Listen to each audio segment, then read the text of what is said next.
नमस्कार, आपण पाहत आहात माय नगरी न्यूज आणि मी आहे आपल्यासोबत आपला डिजिटल बातमीदार। इचलकरंजी शहरातून एक संतापजनक आणि तितकीच धक्कादायक बातमी समोर येत आहे।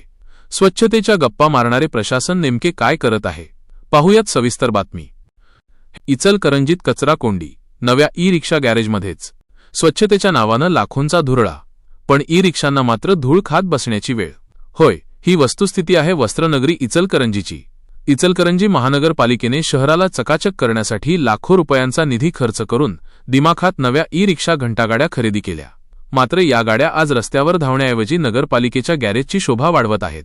प्रशासनाचा अजब कारभार। प्रशासनाकडून अत्यंत हास्यास्पद कारण पुढे केलं जातंय। गाड्या तर आहेत, पण त्या चालवायला ड्रायव्हरच नाहीत। आता जनतेचा सवाल हा आहे की जर तुमच्याकडे चालक नव्हते तर घाईघाईने लाखो रुपये खर्च करून या गाड्या खरेदी करण्याचा घाट का घातला गेला? हा जनतेच्या कराच्या पैशाचा अपव्यय नाही का? शहरात कचऱ्याचे साम्राज्य। दुसरीकडे चित्र अत्यंत विदारक आहे।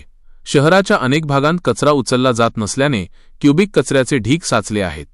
दुर्गंधीमुळे नागरिकांचे आरोग्य धोक्यात आले असून जनतेमध्ये प्रशासनाविरोधात तीव्र संताप व्यक्त केला जात आहे। नागरिकांची मागणी, प्रशासनाने तातडीने ड्रायव्हरची भरती करावी आणि या ई-रिक्षा कचरा वेचण्यासाठी रस्त्यावर उतराव्यात, अन्यथा हे कचरा व्यवस्थापन कागदावरच राहणार का? मुख्य प्रश्न अजूनही कायम आहे।